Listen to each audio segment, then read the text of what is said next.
उपक्रमाच्या आईला बोलवू, क्युरेटरला बोलवू, प्रवीण मानकर यांना बोलवू, ज्यांची स्वप्नपूर्ती आज होत आहे. प्रवीण मानकर माझे पती. 1982 पासून लग्न झाल्यापासून मी सुद्धा त्यांच्या बॅकपॅकिंग पद्धतीच्या प्रवासाची साक्षीदार आहे. किंबहुना मीही त्यांच्याबरोबर बॅकपॅकिंग केलंय असं म्हणायला हरकत नाही. त्यांच्या धाडसी पद्धतीच्या प्रवासाची आनंदाची मी पण भागीदार आहे. ते 75 देश फिरले आहेत. अर्थात मी फक्त 55 देशच फिरले. गेल्या 4-5 वर्षात भारताच्या तिन्ही देशांना त्यांनी स्कूटरवर प्रवास केलाय. प्रत्येक ट्रिप 6 ते 7 हजार किलोमीटर्सची होती. तवांगची चायना बॉर्डर असू दे, जैसलमेर नंतरची पाकिस्तान बॉर्डर किंवा सुंदरबनच्या डेल्टामधली बांगलादेश बॉर्डर, सगळं अगदी सहज. सगळ्याच विचित्रपणे एक विद्यार्थी म्हणून बॅकपॅकिंग या प्रवासाच्या पद्धतीकडे मी जेव्हा बघते तेव्हा मला असं वाटतं की आम्ही खूप श्रीमंत आहोत. अनुभवाने, अनुभूतीने आशिया, युरोप, अमेरिका या खंडात आम्हाला असंख्य माणसं भेटली. एकदाही वाईट अनुभव आला नाही. मग भीती कशाची वाटेल? प्रवीण मानकर 2 विचार कायम मांडतात. पहिला विचार, जग अतिशय सुंदर आहे आणि ते बघितलंच पाहिजे, शक्य झाल्यास तरुणाई.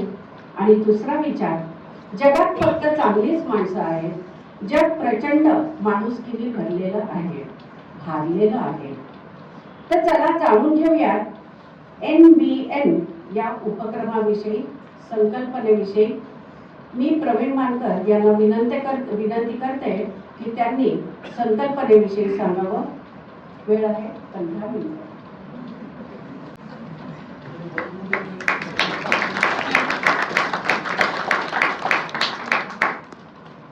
आणि जेव्हा आलो तेव्हा एक स्वप्न घेऊनच आलो होतो. ऍक्च्युली 2 स्वप्न घेऊन आलो होतो. एक स्वप्न म्हणजे आपल्या नाशकातल्या लोकांना बॅकपॅकिंग विषयी प्रवृत्त करणे, आणि दुसरं स्वप्न होतं की पब्लिक स्पीकिंग स्किल्स कशी वाढवावी याच्याविषयी सुद्धा उद्बोधन करायचं. आज माझं पहिलं स्वप्न मात्र नक्की पूर्ण होत आहे. कारण 7 वर्षापासून घोळत असलेली कल्पना, त्या कल्पनेला मूर्त स्वरूप आज मिळतं आहे. हे सगळं कसं झालं? जेव्हा जेव्हा मी प्रवास करत गेलो तेव्हा मी लोकांना माझ्या प्रवासाविषयी सांगत गेलो, आणि ऐकणारा वाव करायचा किंवा वा करायचा किंवा त्याच्या कल्पनेपलीकडे तो काहीतरी ऐकतो आहे, ती कथा ऐकतोय असं त्याला वाटायचं. त्याच दरम्यान माझ्या लक्षात आलं की मी काहीतरी भव्य करत आहे, आणि नुसतं भव्यच करत नाहीये तर मी दिव्य सुद्धा करतो आहे. प्रवास म्हटलं म्हणजे प्रवास खर्च आला. माझ्या हे लक्षात आलं की ज्या ट्रिप, उदाहरणार्थ इतर टूर ऑपरेटर्स 5 लाख रुपये घेऊन आपल्याला 10-12 देश दाखवतात, तर मी जेव्हा प्रवास करतो तेव्हा त्याचा खर्च फक्त 1.5 लाख रुपये येतो. त्यामुळे कमी खर्चात जास्तीत जास्त फिरणं हे या बॅकपॅकिंग संकल्पनेचं आधार आहे. त्याचा संकल्पना त्याच्यावर आधारित आहे. आणि थोडे पैसे खर्च करून तुम्ही खूप काही बघत असता, हे सुद्धा तेवढंच महत्वाचं आहे. बॅकपॅकर हा सौंदर्याचा उपासक असतो. जर त्याने सौंदर्याचा उपवास केलेला असेल तर त्याने बॅकपॅकिंग करू नये. जर त्याला जगात विखुरलेली जी सौंदर्यवस्था आहे, सौंदर्य स्थळं आहे, या सौंदर्य स्थळांमध्ये जगातली माणसं सुद्धा येतात, त्यांच्यावर जर त्याला काम करायचं असेल, त्यांना भेटायचं असेल, त्या वस्तू बघायच्या असतील, तर त्याने बॅकपॅकिंग नक्की करावं. आयुष्यामध्ये मला प्रत्येक जण काही ना काही देऊन गेलेलं आहे. हजारो लोक भेटली प्रवासामध्ये 75 देश बघताना, आणि प्रत्येकाने मला काही ना काही दिलेलं आहे. त्याचं नाव, गाव, पत्ता कदाचित मला माहीत नसेल, पण त्याने काय दिलेलं आहे हे माझ्या बरोबर लक्षात आहे. आणि हे सगळं जे साचलेलं आहे या हृदयामध्ये, या डोक्यामध्ये, हे सगळं मला आता देऊन टाकायचं. एक कन्सेप्ट आहे, त्या कन्सेप्ट मध्ये 3 शब्द वापरलेले आहेत. पहिला शब्द आहे लर्निंग, दुसरा शब्द आहे अर्निंग, आणि तिसरा शब्द आहे रिटर्निंग. तर हे 3 शब्द आपण एका मिनिटात समजून घेऊ. लर्निंग म्हणजे माणूस जेव्हा लहानचा मोठा होत असतो तेव्हा तो त्याच्या भवतालाकडनं काही ना काही शिकत असतो, काही ना काही त्याला मिळत असतं. हे मिळणं जे आहे ना, हे सेकंड फेज मध्ये येतं. अर्निंग, तुम्हाला अनुभव मिळतात, तुम्ही तुमची स्वतःची मतं तयार करतात, तुम्ही जगण्यास सिद्ध होतात, जगण्याचा भरपूर आनंद घेतात. तर लर्निंग आणि अर्निंग झाल्यानंतर जे काही उरतं ती तिसरी फेज म्हणजे रिटर्निंग. हा जो उपक्रम आहे हा मी माझ्या आनंदासाठी सुरू केला आहे. कारण मला जे काही मिळालेलं आहे ते आता परत समाजाकडे वाटून द्यायचं आहे. I would like to return my experiences to the society, so that society will also get encouraged, enriched, आणि प्रॉबब्ली तुम्ही सुद्धा कोणत्याही वयात असाल तरी तुमच्या डोक्यामध्ये एकदा जरी असं आलं की मानकरांसारखा प्रवास करता यायला पाहिजे, तर मी म्हणेन की हा जो उपक्रम सुरू केला आहे त्याला बऱ्यापैकी यश मिळालेलं आहे. कोणत्याही ऍक्टिव्हिटीची सुरुवात आपल्या विचारातनं होते. विचार सकारात्मक असतील, तुम्ही सकारात्मक लोकांच्या बरोबर असाल, त्यांचं कंटिन्युअसली ऐकत असाल, तर कुठेतरी ते झिरपतं, हळूहळू झिरपतं, मनात झिरपतं, हृदयात झिरपतं, आणि मग ज्याने कुणी आपल्याला ते दिलेलं असतं तसाच प्रयत्न सुद्धा आपण करण्याची मनीषा मनी बाळगतो. आणि हाच उद्देश आहे. तुमचं वय कोणतंही असो, तुम्ही बॅकपॅकिंग करू शकता. आणि हेच मला तुम्हाला आश्वासन आज नाही पण येणाऱ्या सगळ्या ट्रिप्स मधनं द्यायचं आहे. इथे मी एकटा बोलणार नाही. पहिला तास वेगळा असेल, दुसरा तास कुणीतरी एक्सपर्ट येईल, कुणीतरी खूप मोठं धाडस केलेला असेल, तो येऊन तुम्हाला उद्बोधन करेल, आणि मग आपल्याला हा सगळा प्रवास एकत्रपणे पुढे जाऊन करायचा आहे. बॅकपॅकिंगचा माझा एक गुरु आहे. 13व्या शतकात एक मोरक्कन प्रवासी होऊन गेला, त्याचं नाव होतं इब्न बतूता. 13व्या शतकामध्ये या माणसाने 1,25,000 किलोमीटर प्रवास केलेला आहे, आणि म्हणून तो माझा गुरु आहे. त्याने अरेबिक लँग्वेज मध्ये रहिला नावाचं पुस्तक लिहिलेलं आहे, आणि त्या रहिला नावाच्या पुस्तकामध्ये तो जे जे काही फिरलेला आहे त्याचं दस्तऐवजीकरण झालेलं आहे. आपण जेव्हा प्रवासास बाहेर पडतो तेव्हा मनोरंजनासाठी तर पडतोच, पण काहीतरी शिकण्यासाठी पडतो. शिकणं आणि ते जे शिकलेलं आहे ते लिहून ठेवणं. कोणाकरता लिहून ठेवणं? दुसऱ्या कोणाकरता तरी त्याचा उपयोग झाला म्हणून ते लिहून ठेवणं. किंवा कथा सांगणं. कथा सांगणं हे एक प्रकारे लिहून ठेवण्याचाच प्रकार आहे. दास्तान गोई नावाचा एक प्रकार आहे जो 14व्या शतकामध्ये टर्किश म्हणजे तुर्कीमध्ये खूप फेमस होता. ही एक मौखिक कला आहे.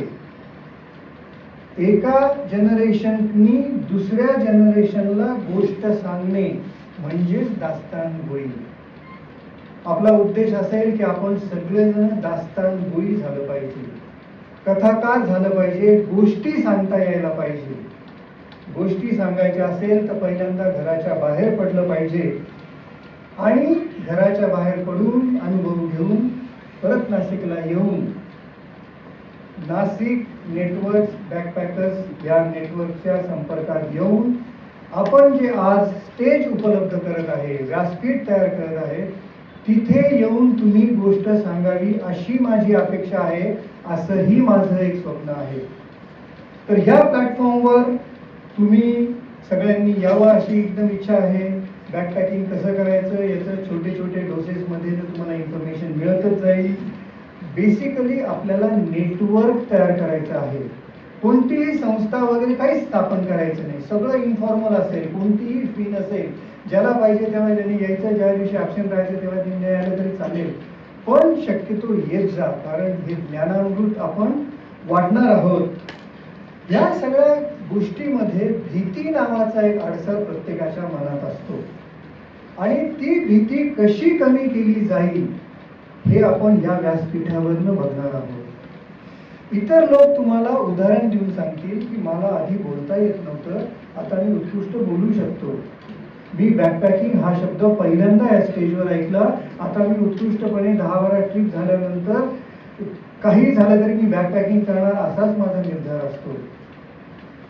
बॅकपॅकिंग प्रवासाचा विचार, कुठे जायचं याची संकल्पना, त्याच्याविषयी संशोधन आणि जे काही संशोधन केलेलं असेल त्याची एक्झिक्युशन, ज्याला आपण प्लॅन करायचा आणि प्लॅन एक्झिक्यूट करायचा म्हणजे बॅकपॅकिंग. इथून तुम्ही गंगापूर डॅमवर गेला तरी बॅकपॅकिंग, इथून तुम्ही अमेरिकेत गेला आणि तिथलं बघितलं तरी बॅकपॅकिंग. पण असं काही नाही की बॅकपॅकिंग म्हणजे मोठमोठे पल्लेदार प्रवास करायचे. छोटे छोटे प्रवास करा, छोटा छोटा आनंद घ्या. सगळ्यात म्हणजे तुम्ही स्वतःच संकल्प सोडायचा आणि स्वतःच त्याची मजा घ्यायची. बॅकपॅकिंग आपण का करतो? कारण आपल्याला जीवन सर्वव्यापी करायचं आहे.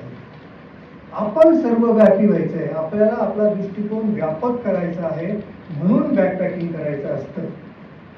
तरुणपणी बॅकपॅकिंग केलं तर वैयक्तिक आत्मविश्वासाला प्रचंड प्रमाणावर बळ मिळतं.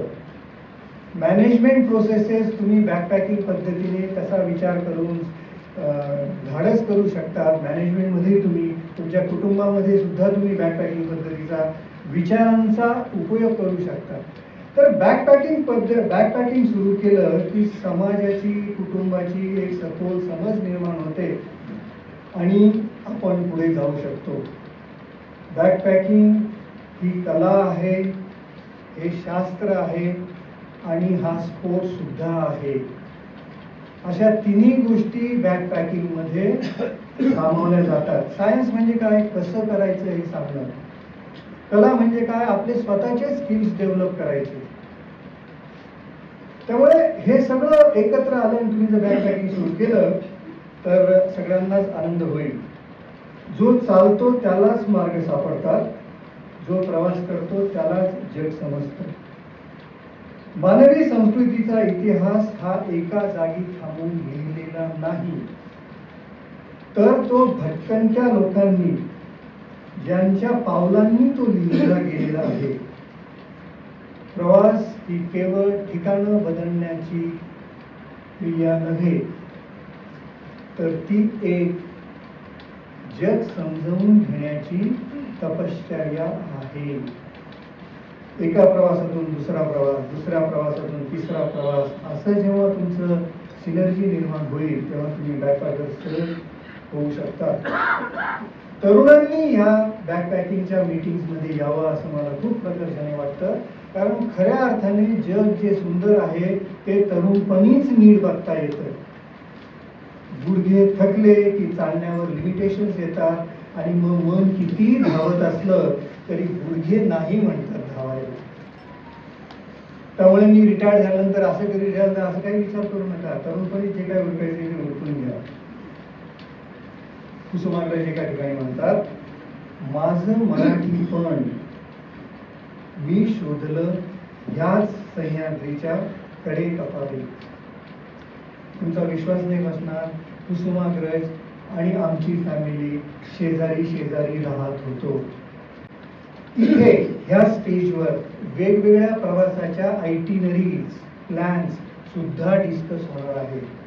त्यामुळे तुम्हाला हळूहळू कळेल की संशोधन करायचं म्हणजे काय, गुगल वापरायचं म्हणजे काय, होस्टेल्स वापरायचं म्हणजे काय ते सगळं हळूहळू तुम्हाला कळेल. आत्ता आपण एक छोटंसं टार्गेट घेऊ. साधारणतः 200 ते 250 बॅकपॅकर्स पुढच्या वर्षात 12 महिन्यात आपण घडवण्याचा प्रयत्न करू. तुम्ही तुमचा संकल्प करा. या संकल्पासाठी कोणतीही फी नाही. बऱ्याच वेळेस आपण पुस्तक लिहितो, पण ते कुठे छापायचं, काय छापायचं, प्रकाशन कसं करायचं याला व्यासपीठ हवं असतं आणि हे काम खर्चिक आहे. प्रवासाबद्दलचं कोणतंही लिखाण आपण या व्यासपीठावर प्रकाशित करू. जो माणूस पुस्तक लिहितो त्याला ते एन्करेजमेंट मिळते, पण ज्याने आतापर्यंत काहीही लिहिलेलं नाही त्याला सुद्धा वाटेल की मी सुद्धा माझी लेखणी चालवावी. वयाच्या 42व्या वर्षी मी लेखणी हातात घेतली. आतापर्यंत 8 पुस्तकं लिहिलेली आहेत प्रवासाबद्दलची. त्यातली 2 पुस्तकं इंग्लिशमध्ये आहेत. आणि एवढ्या सगळ्या प्रवासानंतर मला एवढा अधिकार प्राप्त झाल्यासारखं वाटतं की मी आता युरोपियन लोकांना सुद्धा ऍड्रेस करू शकतो की how to do the backpacking in Europe. त्यामुळे this is very interesting phase. म्हणजे 42व्या वर्षापर्यंत मी लेखक होईल असं मला स्वप्नात सुद्धा वाटलं नव्हतं. पण जेव्हा मी सौदी अरेबियात गेलो आणि सौदी अरेबियामधल्या जे समाजधारणा होती ते सगळं बघितल्यानंतर मी ब्लॉगिंग सुरू केलं. मोठ्या प्रमाणावर ब्लॉगिंग केलं आणि मग ब्लॉगिंगचे संकलन पुस्तकामध्ये केलं. तर हा एकदम भन्नाट हे आहे. इथे लेडीज आणि जेंट्स असा काहीही प्रकार नाही. तुमच्या लक्षात येईल की उल्का सुद्धा एकटी किंवा तिच्या मैत्रिणीला घेऊन बॅकपॅकिंग करते. बॅकपॅकिंग करणं खऱ्या अर्थानं सोलो बॅकपॅकिंग करायला पाहिजे. एकट्यानेच फिरायला पाहिजे. कारण माणूस एकटा फिरायला लागला की तो स्वतःशी बोलतो. त्याच्याबरोबर बायको असेल, मित्र असेल तर तो स्वतःशी बोलत नाही. आपल्याला आपला शोधच राहिलेला नसतो मंडळी. तो शोध घेण्यासाठी, स्वत्वाचा शोध घेण्यासाठी, जग बघण्यासाठी बॅकपॅकिंग करणं अत्यंत आवश्यक आहे. पण आज उद्यापासून मी सोलो बॅकपॅकिंगला निघालो असं करू नका. हळूहळू हळूहळू ही तपश्चर्या आहे, हा यज्ञ आहे. तुमच्याच समिधा तुम्हाला तुमच्याच यज्ञात टाकायच्या आहे आणि तुम्हाला स्वतःला बॅकपॅकिंग करायचं आहे. तुम्ही आज बाहेर पाऊस पडत असून सुद्धा सगळेजण आला. गुरु दक्षिणा हॉलमध्ये किंवा इथे कोर्टमध्ये चांगला प्रोग्राम असूनही तुम्ही इथे आला. सगळ्यांचे खूप खूप धन्यवाद. आणि तुम्ही प्रत्येक मिटिंगला येत जा. घरातल्या तरुण लोकांना घेऊन येत जा. तरुण मुलं म्हणजे 8वी 10वी 11वी 12वी पासून लग्न झालेल्या सून कुणी पण असेल, घरातले पाहुणे आणत जा. इथे कुठलीही शुल्क नाही. तुमच्या सगळ्यांचे पुन्हा एकदा धन्यवाद.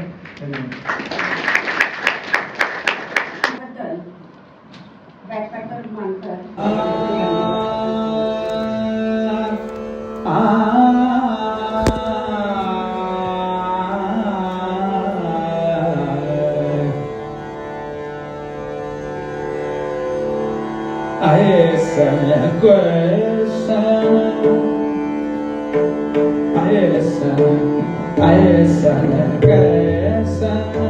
borosat